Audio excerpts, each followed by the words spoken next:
मेरे देश के साथ ही भारत का हर पड़ोसी देश प्रगति के मार्ग पर अग्रसर हो। अकेले भारत का विकास अधूरा है और हम ये सोच भी नहीं सकते कि ऐसे हमारे रीजन में हम अकेले चल पड़ेंगे, हम अपना ही कर लेंगे। जी नहीं, हमारी ये सोच रही है कि हम हमारे अड़ोस पड़ोस में भी सुख, समृद्धि, शांति के पुरस्कार है। और यही तो हमारा सबका साथ सबका विकास, वो सिर्फ 125 करोड़ तक सीमित नहीं, हमारे अड़ोस पड़ोस के लोगों को भी साथ लेकर के सबके विकास में सहभागी होने की हमारी कल्पना का इतिहास है। और इसलिए हर देश के प्रति हमने सदैव मित्रता का हाथ बढ़ाया है। हर देश को अपनी समृद्धि का सहभागी बनाने के लिए भारत ने हमेशा हमेशा आमंत्रित किया है। स्वार्थी न बनकर हमने पूरे क्षेत्र का भला चाहा है। इस सोच की सफलता का प्रत्यक्ष उदाहरण है भारत बांग्लादेश के संबंधों का सशक्त ग्राफ और इससे उत्पन्न दोनों समाजों के लिए आर्थिक बेनिफिट्स हैं।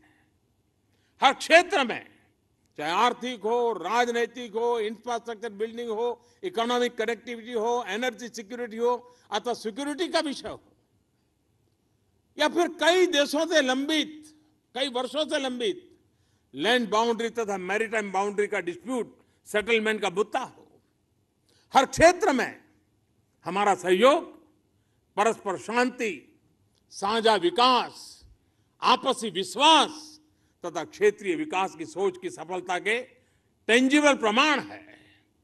साथियों, लेकिन दुख की बात है कि इन दो विचारधाराओं के विपरीत भी दक्षिण एशिया में एक मानसिकता है।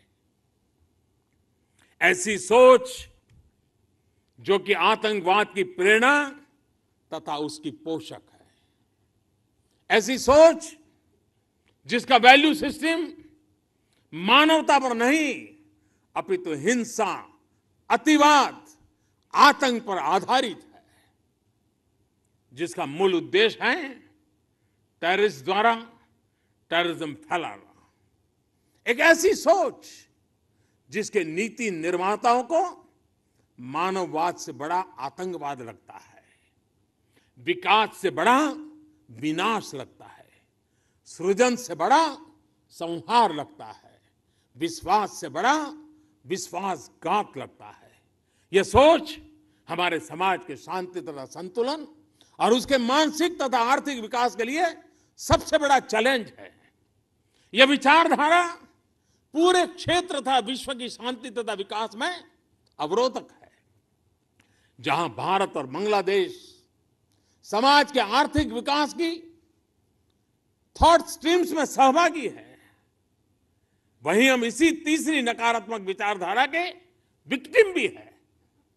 साथियों, हमारी हार्दिक अभिलाषा है कि क्षेत्र के सभी देशों के सिटीजन्स सफलता और समृद्धि की ओर बढ़े और इसके लिए हमारे सहयोग के द्वारा हमारे द्वार सदा सदा खुले रहें।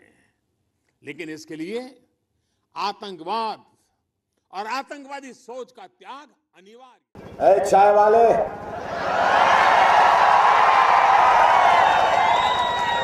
56 इंच का सीना रखने से कुछ नहीं होता, 4 इंच का दिल रख ले तो वो मर्द कहलाता है।